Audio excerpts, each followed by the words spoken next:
నమస్తే. కేంద్ర ప్రభుత్వం తన ముందు పెట్టుకున్నటువంటి లక్ష్యాలలో ఒకటి ఎట్టి పరిస్థితుల్లో మూడో అతిపెద్ద ఆర్థిక వ్యవస్థగా నిలబడాలి అని ప్రపంచంలో. అయితే తాజాగా అందుతున్న సమాచారం ప్రకారం ప్రస్తుతానికి ఆ మూడో స్థానంలో జర్మనీ వచ్చినట్లు తెలుస్తోంది. ఆ వివరాలేంటో చూద్దాం. జపాన్ను వెనక్కి నెట్టినటువంటి జర్మనీ ప్రపంచంలో మూడో అతిపెద్ద ఆర్థిక వ్యవస్థగా అవతరించిన జర్మనీ అన్నదే ఆ వార్త. గత 14 ఏళ్లుగా మూడో స్థానంలో ఉన్న జపాన్ 4వ స్థానానికి పడిపోయింది. ఆర్థిక మాంద్యం ప్రభావానికి లోనవుతున్న జపాన్ను వెనక్కి నెట్టి జర్మనీ 3వ స్థానంలో నిలిచింది. తాజా గణాంకాల మేరకు గత సంవత్సరం జపాన్ ఆర్థిక వ్యవస్థ 1.9% జీడీపీ వృద్ధిని నమోదు చేసుకుంది. గత ఏడాది జపాన్ $4.2 ట్రిలియన్ వాస్తవిక జీడీపీని నమోదు చేసుకోగా జర్మనీ $4.4 ట్రిలియన్ నమోదు చేసుకుందట.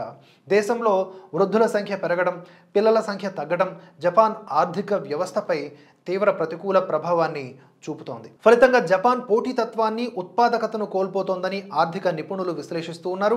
డాలర్తో పోలిస్తే యెన్ విలువ పతనం కావడంతో జపాన్ ఆర్థిక పరిస్థితి బలహీనపడినట్లుగా చెప్తూ ఉన్నారు.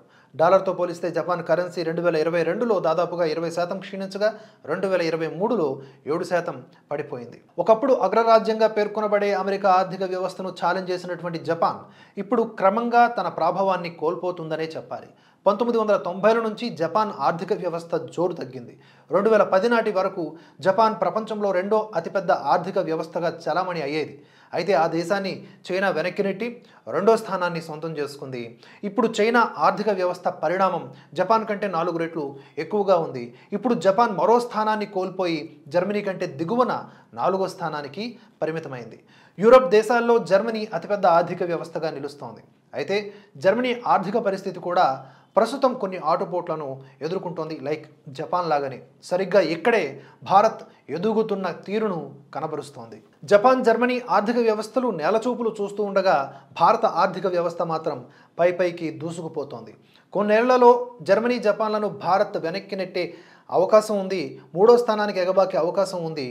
ప్రస్తుతం అమెరికా, చైనా, జర్మనీ, జపాన్ల తరువాత ప్రపంచంలో 5వ అతిపెద్ద ఆర్థిక వ్యవస్థగా భారత్ ఉందనే సంగతి మనకు తెలిసిందే.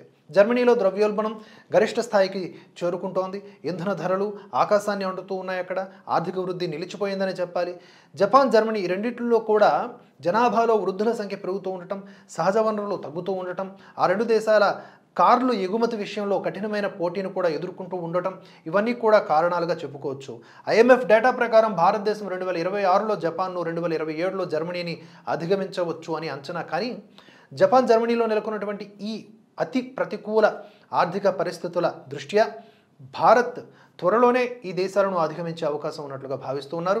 అటు ఫోర్బ్స్ ప్రకారం అమెరికా ప్రస్తుతం $27.974 ట్రిలియన్ ప్రపంచంలోనే అతిపెద్ద ఆర్థిక వ్యవస్థగా ఉంది.